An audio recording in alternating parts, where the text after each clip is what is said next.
The day I shot this video, there was some unscheduled construction work going on in my building, so apologies for any strange, weird or loud noise or interruptions that you might experience during the video. I apologize and I hope you can still enjoy the video. Thank you. Man delights not me, no, nor woman neither. But what does delight me are books. So hello, my name is John, I'm the Geeky Fanboy, and welcome back to my channel where it's been a year since we talked about ace books on the channel. So now we have 2025, it's another Pride Month, and of course, I want to talk about asexuality in books. And I do have a special guest for today's video, a new ace friend. This is Alex. They just moved in with me, and being an axolotl, I thought they would be perfect to be the mascot of today's video, even though I know that, strictly speaking, axolotls don't actually reproduce asexually. But hey, we still love axolotls in the ace community, so they're gonna be here for the rest of the video. Behind Yosang? I guess Yosang, you have a new friend now. Yeah, Alex, you're friends with Yosang now. You two be friends. Be friends. So just as last time, we are going to review 3 books about asexuality, plus one little short story. And as always, I'm trying to stay as spoiler-free as possible. I will give you a warning if I should jump into spoilers. And just as last time, I tried to cover like various genres. So we have a manga, we have a novel, and we have a short story collection. And at the end, I'll cover a little short story that I read in a DC comic book. But which books will I be speaking about today? So today I will be talking about Don't Let the Forest In, which I have mentioned in a previous video. The same goes for our second book, Being Ace, which is an anthology of queer, trans, femme, and disabled stories of asexual love and connection. And the manga I will be reviewing today is I Want to Be a Wall. That's the name. And the little short story I'll be reviewing at the end is a short story from the DC Pride collection from 2022. Let's start with the manga series I read, because I started with the manga last time. So let's talk about I Want to Be a Wall. Now, this is a short manga series consisting of 3 volumes, so you can easily read this in one day if you have the time. So this is the story of 2 characters who are equally ace. So the woman is ace, and we have a man who is actually gay, and both of them get fake married. They do get married for real, but it's basically a fake marriage since both of them, as you can tell, are not actually straight. Okay, so in this scenario, our ace character is Yuriko, a young woman who is really into boys' love. So this is like her one character trait that she exhibits throughout most of the series, like her defining character trait, so to speak, apart from being ace, is that she's really into boys' love. Like, she likes the romance and even some of the intimate aspects of the genre, but doesn't like that for herself. And she gets married to what was the name? Gaku. And Gaku is a closeted gay man, and they're both basically set up to date each other, and eventually they do decide to get married because there's peer pressure from outside to get married, to have kids, and in order to like calm everyone down, basically they agree to get married because they both realize they're both different, but they accept each other as they are, and they'll be comfortable with one another, so they decide to get married. And the manga series then basically follows their day-to-day life, now being a married couple that is a little different. Now, in terms of story, there isn't like a overarching big plot. As I said, this is mostly about just the everyday life of these 2 people. we follow them like right from the beginning as they get married. Day one, they move into a new house. They have to get used to now leading a married life, telling people, not telling people who they actually are. So they sort of adjust to their new lifestyle, and this sort of continues throughout like the 3 volumes of the series. And we see them basically struggle with like classic marriage life and not so classic marriage life, like that Gaku gets interested in boys' love as well, tries to like learn about Yuriko's hobby. Meanwhile, Yuriko tries to understand like what's going on with Gaku's life, because Gaku has an unrequited crush on his best friend from childhood days, who of course is completely oblivious.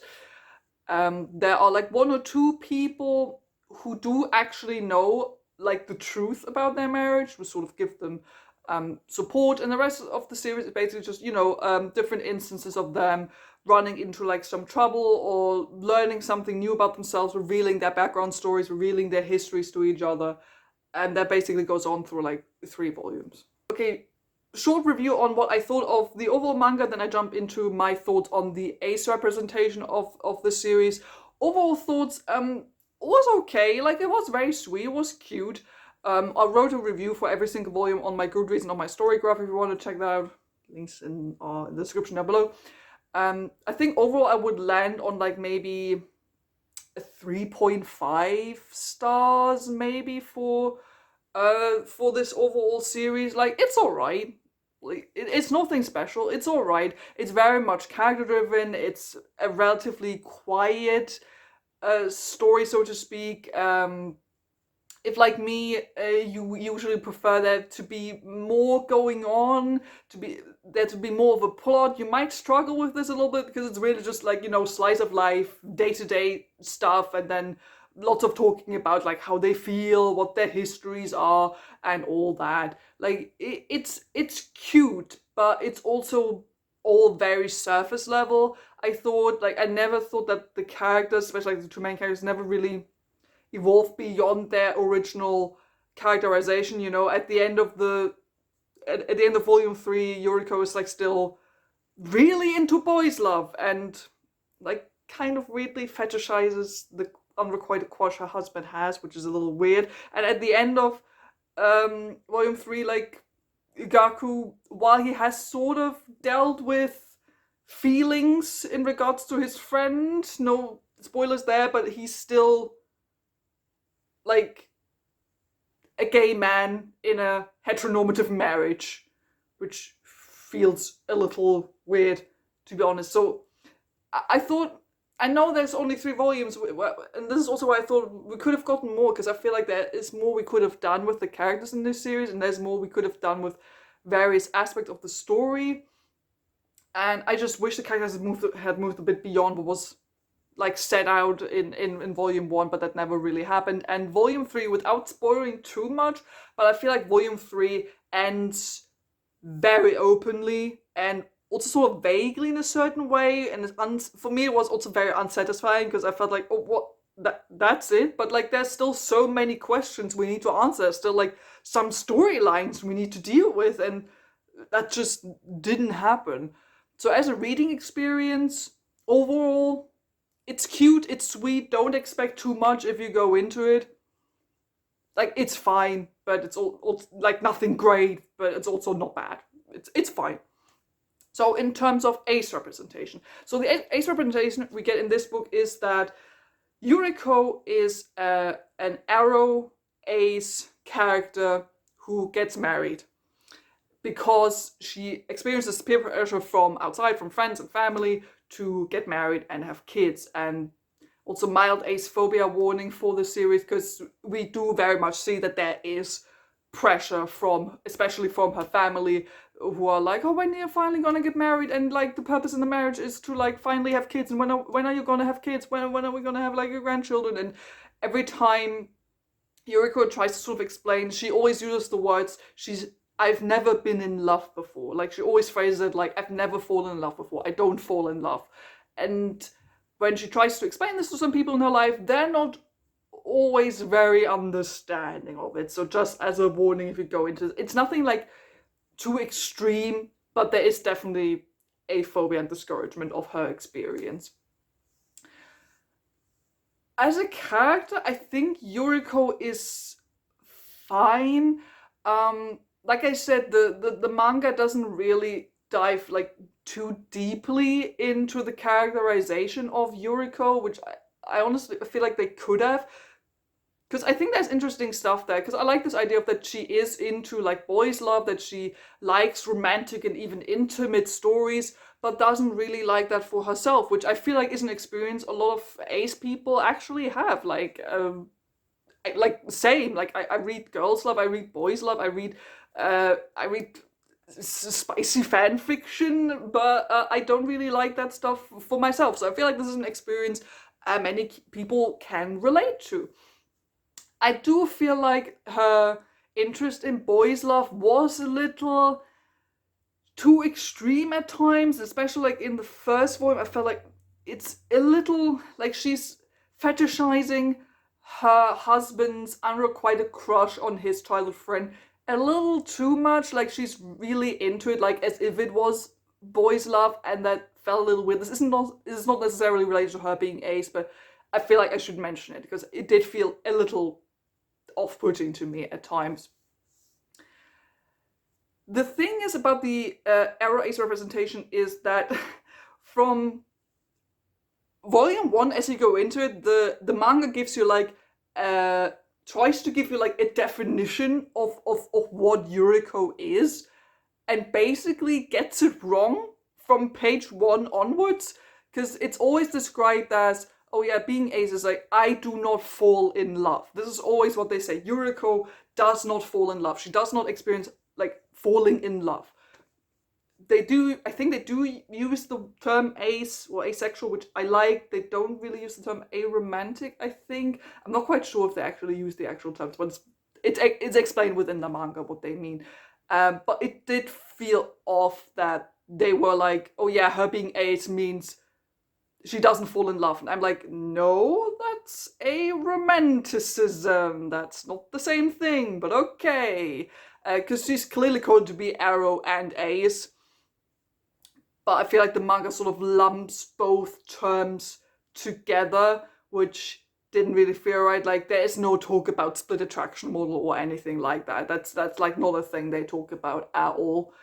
And I'm also not quite sure if I like the phrase not falling in love, because that's like really the one phrase that gets used all the time, and I'm not quite sure if I liked it, because it always implied while I was reading, it always felt like the manga was implying like the romantic kind of love she isn't experiencing. Like the romantic kind of love is the one and only kind of love that's really, really important.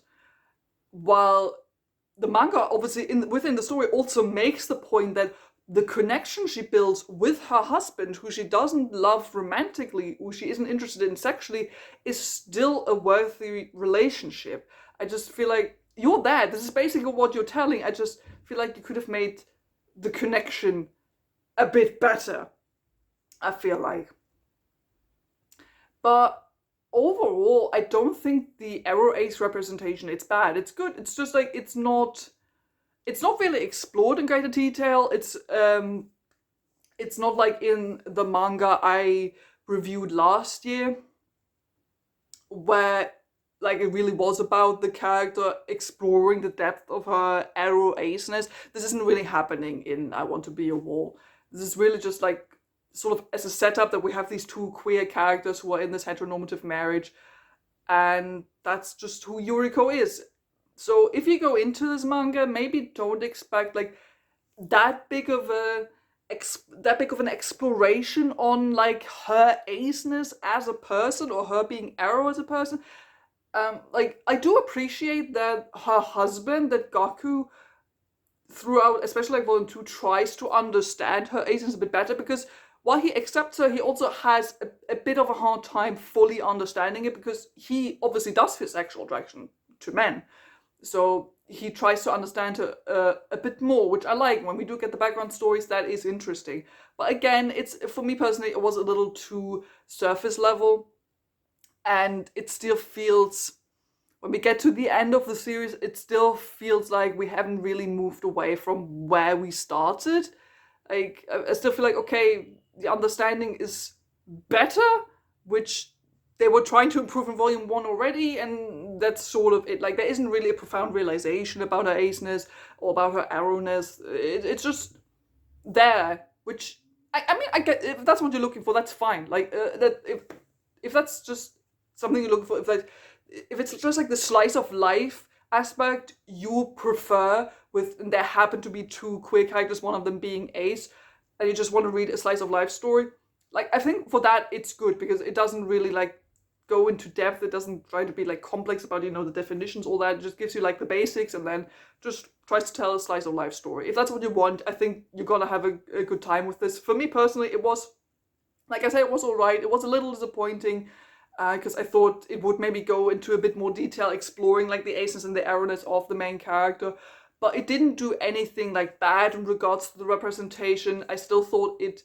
was okay. I have seen better, and there were some stumbles, like getting definitions wrong, no split attraction model, and there is some, to my personal opinion, unnecessarily like exaggerated ace phobia, especially in volume 3. Again, nothing too like big or violent, but I felt like it felt weird that it was coming from so many sides. But still, I Want to Be a Wool was entertaining. I can recommend it if you're looking for ace representation in manga. And overall, this was not a great read, but it was a decent read. Next up, let's talk about the one proper novel that I would like to talk about in this video.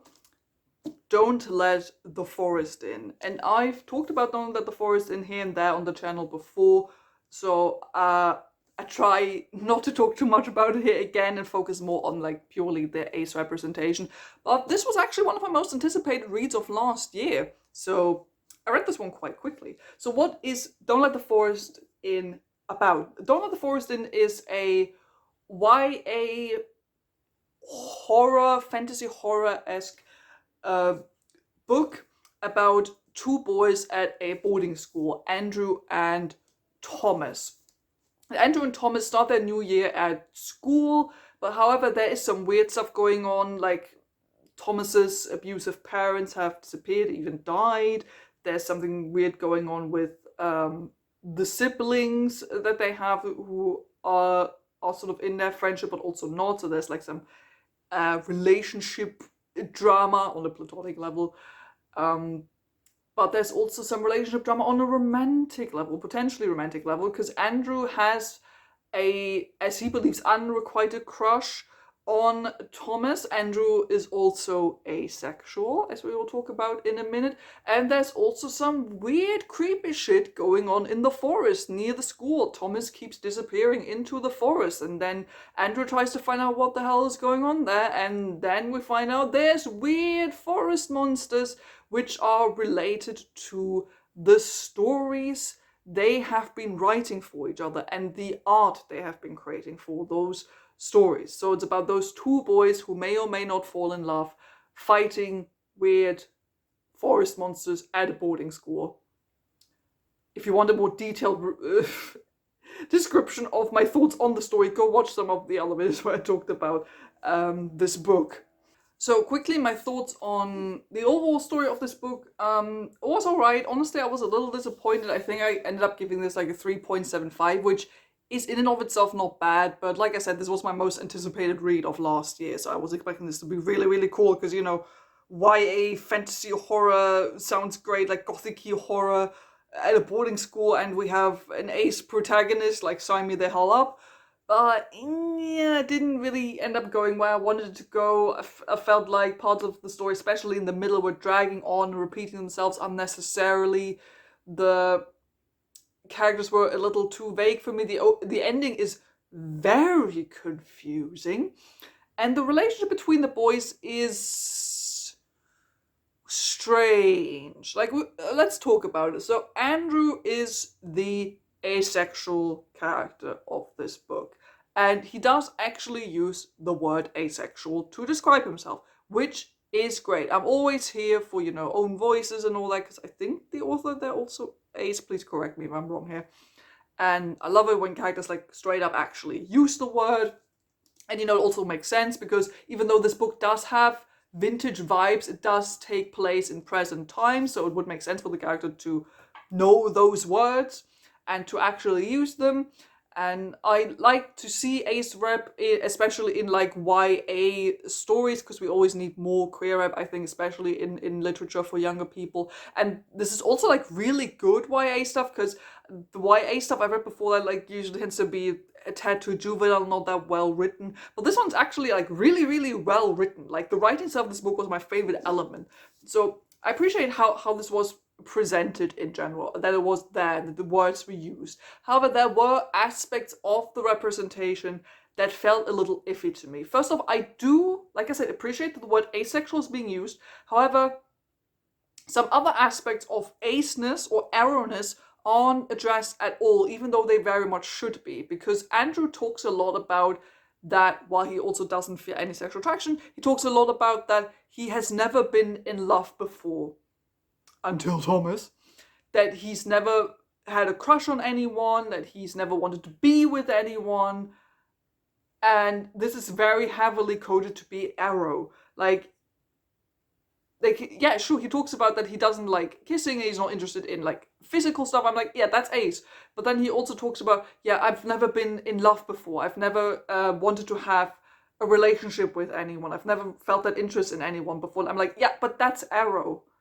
That's not ace, that's arrow. And the thing is, the book never uses the word arrow, and it never talks about the split attraction model. It just, again, as previously, it sort of muddles all those things together into one thing and calls it ace, even though Andrew is very clearly implied to be arrow as well. And it honestly felt a little weird that Andrew was going on about that. He's never felt attraction to anyone. He's never been in love with anyone until he met the one. Like, I get it. Like, being demi is a thing. I'm demi-romantic, for God's sake. I get it, but again, the book doesn't talk about that. The book doesn't use those words. It doesn't talk about the potential of this being a thing that Andrew is. It doesn't talk about split attraction model. So it feels a little too much like he is ace, he's arrow, but this one boy is the exception to the rule. It sort of has this little vibe of just wait until you meet the right person, which sounds a little extreme and is definitely not like what the author intended, but it does feel a little that way, because Andrew's love for Thomas is borderline obsessive. Like, that's what I meant with the relationship stuff feels a little weird, because I wasn't sure if my neighbors are ever gonna shut the fuck up. Because the thing is, I wasn't sure if this was supposed to be kind of toxic on purpose, because the relationship between those two boys and the crush Andrew has on Thomas feels toxic to a certain degree. Like, especially like Andrew is really obsessed with Thomas. Like, it reads a little bit of codependency as well later in the book, and it just felt weird. And the thing is, you can totally have like questionable relationships, and I like this idea of something being like weird or toxic on purpose, like if the story called it out or the author called it out or whatever. The thing is, this book made me feel like I'm not quite sure if you want me to think this is toxic, or if you want me to think, oh, this is so like obsessive, but like in a nice romantic way. Like, I wasn't really sure about that. And again, like in regards to the aceness, it felt a little too much like, oh, like Andrew is arrow ace, but there's this one person he really has the hots for, which, not really the hots for, because he does say he's ace and he doesn't really experience physical attraction, but then there is this like really obsessive crush that he has on his friend. And it's not terrible, it's not bad, but it made me go, I'm not quite sure if I like this. However, what I do think is good is that there's no aphobia or anything like that. There's no like discussion on whether for him it's a bad thing for him to be ace. Like there's no one like judging him for it. There's no one telling him that's weird, that he's broken. Like especially when it comes up with Thomas later, Thomas like doesn't belittle him for it or anything, and they talk about everything. And I do like that this is just a thing Andrew is, and it's not really a problem. Of course, he is a teenager, so he does sort of struggle with finding out who he is. Like he sort of knows already, but he does struggle a bit with fully accepting this, which I thought was fine because he is a teenager. He's, I think, like around 16, 17 years old, and he's still sort of finding himself. So I thought that was okay, and I felt like it was very representative of being a teenager at that time and just sort of trying to figure out who you are. So there is like a little bit of a like questionable aspect from his side where he's like, oh, like I'm ace, but is that really like okay? And people might think I'm weird. So there is that aspect to it, which I do think makes sense though, and it never goes into like self-deprecating territory too much. Like I said, there's never really any straight up like big ace phobia or aphobia or something like that going on, but it did feel like a more or less accurate representation of what a teenager would think and emotionally go through. So overall, as a reading experience, I think this is good. Like, if you maybe adjust your expectations a little bit. If you go into this with, this is not trying to be for adults, this is very much trying to be for YA, but it is a bit horror, it is a bit gothic, then I think you can have a good time with this. In terms of the ace representation, like if you're not as familiar with ace discourse or something, I think you might have a better time because you see not as many of the mistakes, so to speak, that someone like me sees. Most of the stuff is a bit nitpicky. Honestly, the only like big thing that really bothers me is that there is this muddleness of, being ace and being arrow, that only the word ace is used, even though they're talking about aspects that are clearly meant for aromanticism. There's no mention of the split attraction model. That's the one thing that really bothers me about the book. And apart from that, I think it's fine. Like, if you don't think too much about it, which sounds a bit wrong, I think you can have a good time with this. And I think this is a solid book. Like, this is a solid YA read. It's been a long time since I found a YA read this good. It's beautifully written. It has some really nice art in it as well, because the like art and drawing are part of the story as well.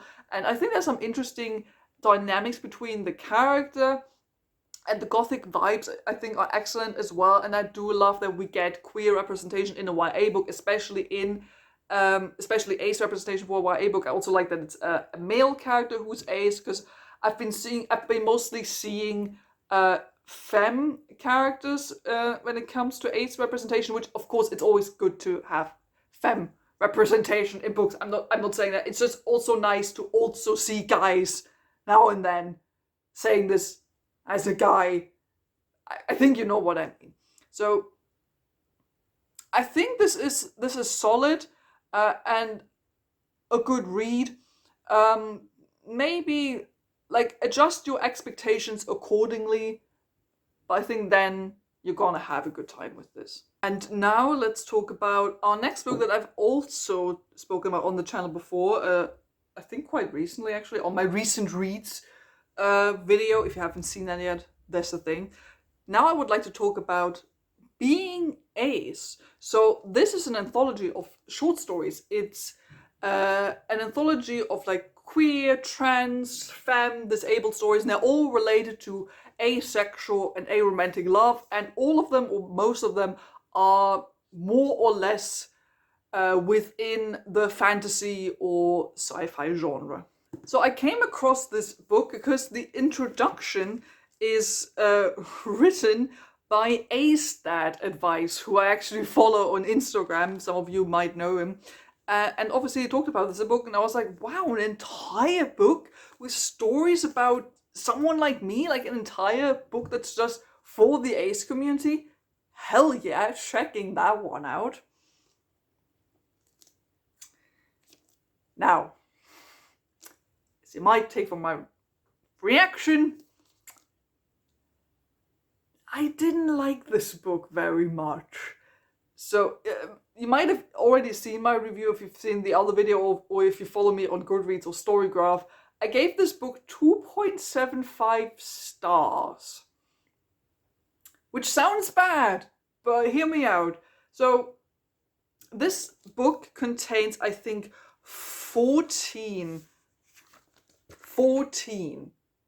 short stories by various different authors from various backgrounds, some able-bodied, some disabled, like black, white, like POC, Asian, like all kinds of backgrounds that you can imagine. And they all talk about their experience of being ace and or being arrow. And that's, as a premise, is fantastic.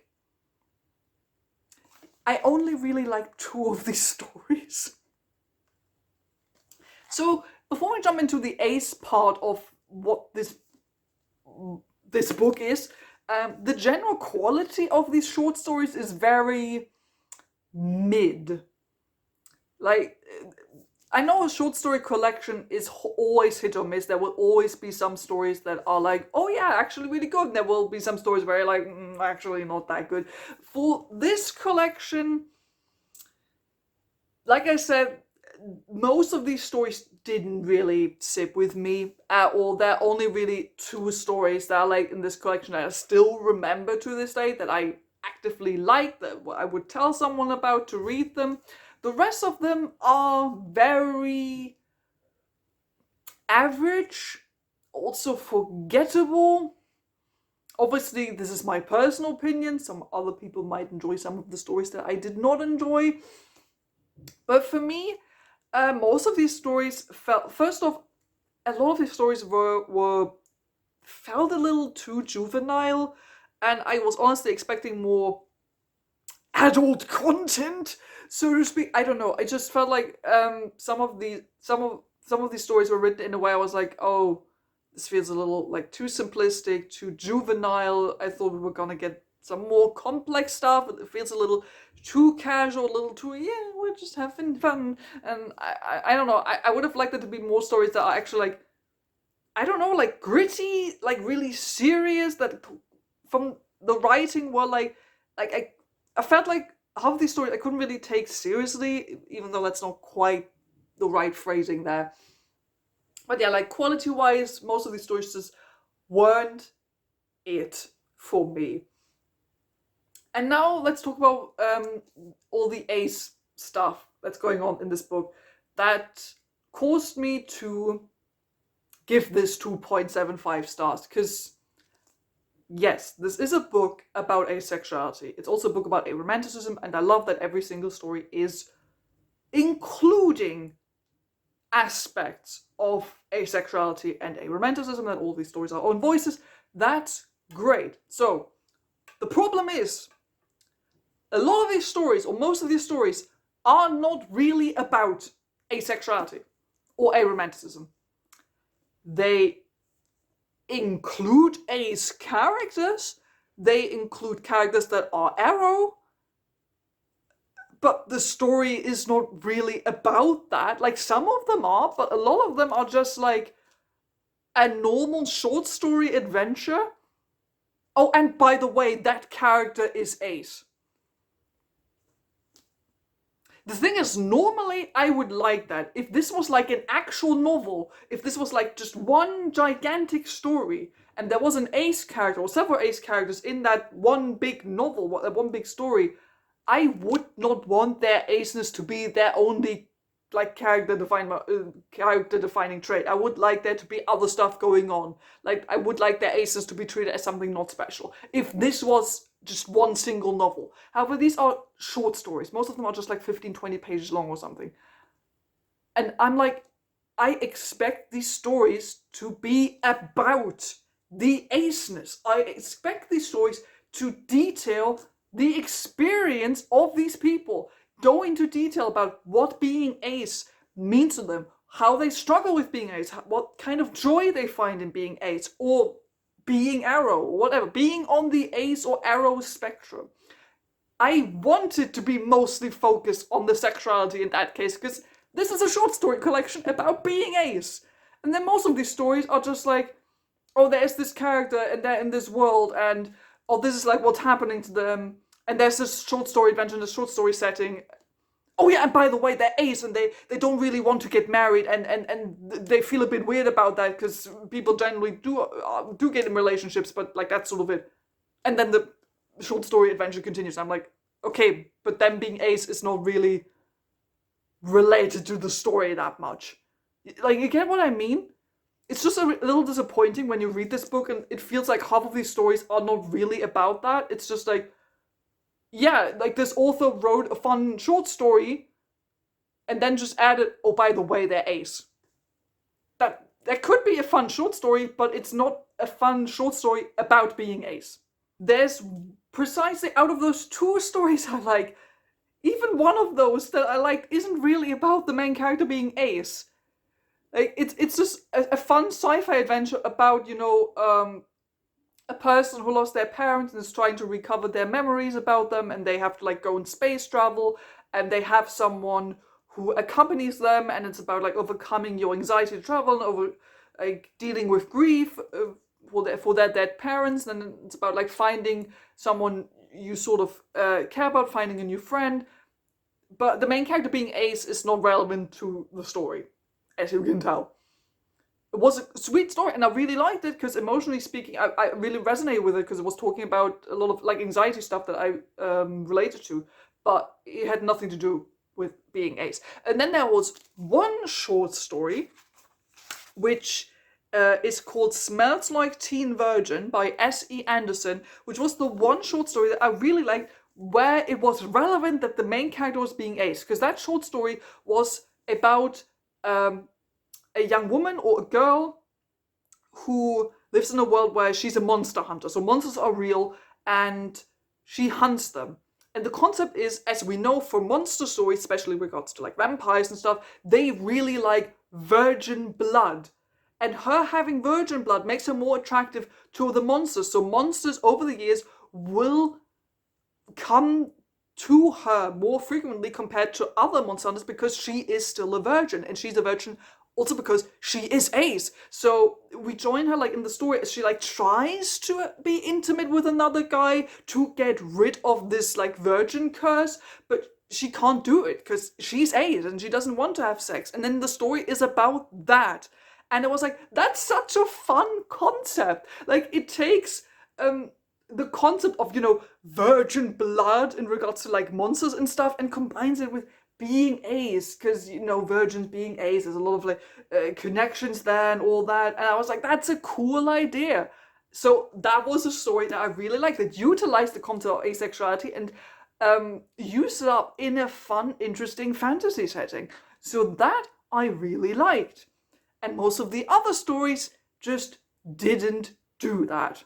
And what also bothered me for most of these stories is that a lot of these stories, if not even all of them, again got asexuality and aromanticism mixed up all the time. I think there's only a handful of stories in this collection that maybe barely mention the split attraction model, that some of them are like, I'm like ace but like homoromantic or something like that. They're like 2 or 3 characters that do mention that, but there's never an explanation of split attraction model. There is no mention of it, like barely, if any. And there are so many stories where the characters describe something and then they're like, oh, they like it's supposed to be ace, or like they call themselves ace, and I'm like, that's not ace, that's arrow. Like, there are a couple of stories in here where like the characters will talk about, oh, I don't want to get married, like if it's like a fantasy medieval setting or something, that they will be like, oh, I'm supposed to like marry the prince and I don't want to get married, I don't like the idea of marriage, or I don't like the idea of being in a committed relationship like that? Or why do all relationships have to be like so intimate? I just want a friend or something. And like sentiments like that are mentioned or discussed, and then it's like, oh yeah, and that's what makes the character asexual. I'm like, no, that's what makes the character aromantic. Them feeling uncomfortable getting married is not exactly the same thing as the character who feels uncomfortable being intimate with their boyfriend. That might be related, but it's not exactly the same thing. And so many of these stories just throw this stuff together.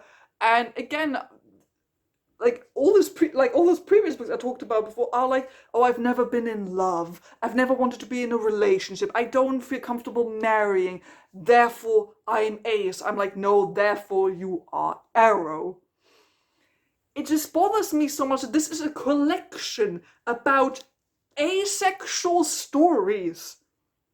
And so many of these stories just can't be bothered to explain the split attraction model. They can't be bothered to make a clear difference between what it means to be arrow and what it means to be ace. And I feel like for a short story collection purely about that, that's not good.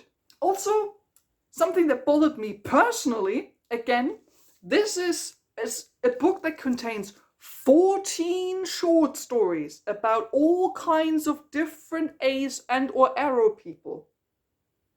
Not a single one of them was male or mask. Like, no one. There was not a single character in one of these stories, not a single main character or side character who was ace that also identified as like male or masculine leaning. Just didn't exist, which I feel like is weird. Like, again, I think it's fantastic that we have a focus on like trans and femme people. That's really cool. And there's like also like non-binary characters in this, and I think that's great. I love the variety, I love the diversity, that's good. But again, not a single story about a male ace person. Like, we exist. Like, for me, it was honestly disappointing to pick up this book and be excited to like read some stories and maybe be like, oh yeah, maybe there's gonna be a story about like when I was young, that there's gonna be a story about a boy who struggles finding out that he's ace, because there's it feels a little different as a guy, because there's a lot of expectation that men have to be sexual and have to be sexual, like be with women, or toxic masculinity and all that. I feel like there's stuff you could talk about, and then like imagine my surprise when I finished this book and I was like, cool, not a single story in the short story collection was about a boy or someone who was mask leaning. Like, sorry, I did not feel represented by a single one of these stories. Like, yes, the aceness was good, and there wasn't really a story in here where I was like, oh, this was like offensive or something. Yeah, there are like one or two stories where there is ace phobia there, and it's discussed, and you could argue, is that really necessary? But it's not all of them. What I will say is that I feel like it leans a little too much into that these characters experience being ace as a burden. Like some of them have internalized ace phobia and all that, not too harshly, but there are too many of these stories where the stories are about express their feelings like, oh, and then I will never be in a relationship, or people will think I'm weird, no one will accept me, why can't I be normal, am I broken, am I weird? And yes, why those are some like valid thoughts to have, especially when you're younger, when you're trying to figure yourself out for the first time. It bothered me a little bit that it felt like most of these characters in these stories were experiencing their aceness as a burden, or some kind of burden. Like, it would have been nice to have more stories about the joys of being ace. Just have a character that fully accepts being ace from the get-go, that has fully discovered themselves already, that found aspects to their sexuality they really like just someone who like wallows in the joys of being ace or being arrow. Like, that's the kind of energy that I was missing in this book, to be honest. So it honestly really hurt me that I have to give this book like such a low rating, because I do love the general idea of this. I love that there is a short story collection out there that's purely about and for and written by people on the Arrow Ace spectrum.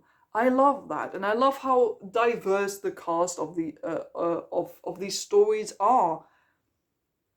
Personally speaking, I feel like the quality of most of these short stories is very and mostly forgettable. Again, that's a personal opinion. Those are 14, there are 14 stories in here. You might feel very differently. So I would still suggest that you check this one out for yourself, because like I said, there are 14 stories in here. Everyone will feel about these stories differently, I think. But I personally feel like if you go into this expecting like really great ace representation that honestly like talks about the depths of being ace, the joys of being ace, the complexities of being ace or arrow, naturally, I don't think you'll find this here. This feels weirdly dissatisfying, and I felt like this could have been done in a better way. And lastly, as a short little bonus review, so to speak, I would like to talk about a short story in the DC Pride collection, specifically the DC Pride 2022 collection, because I'm catching up on all my DC Pride stuff, and this little short story surprised me. So this is a very short story about... Why am I blanking on the name right now? This is a story about Connor Hawke. Green Arrow was specifically the son of the original Green Arrow.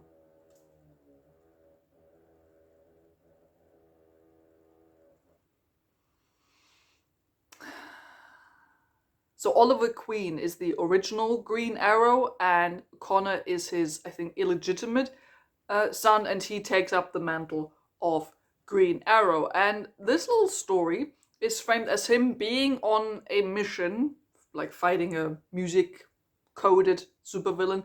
However, the entire narration is a letter that he is writing to his mother, and in this letter, he's basically explaining his feelings, and eventually it becomes his coming out. So it's him explaining that while he does experience this desire to like be with someone and going on dates and sharing interests with someone, he doesn't really enjoy the physical aspect of it, and he understands that this is a large part of society, that many people are interested in physical intimacy, and that he's the odd one out. However, that he has now understood who he is, that he is Ace, and this is just sort of the little narrative, him writing this letter to his mother as he fights crime, and at the end, Damien, so Robin actually comes in. It's like, hey, are you still writing this to your mom? Maybe you should talk to her. And then they just sort of go off on adventures together. And I think this actually leads into the main comic book line with Robin. So this basically serves as a little prologue to that. And there isn't really that much to say about it. It's a very short story, and it's really just this young man telling his mom via a letter who he is, that he's coming out, that he is asexual. I like that they actually use the word asexual. It's not like the story very heavily implying what he's going on about, but no, he's actually writes down, Mom, I am asexual, says it to her, or at least writes it down in the letter. I like that. There isn't really that much more to the story, but I think this is very sweet. It's nice, sweet, and short to the point.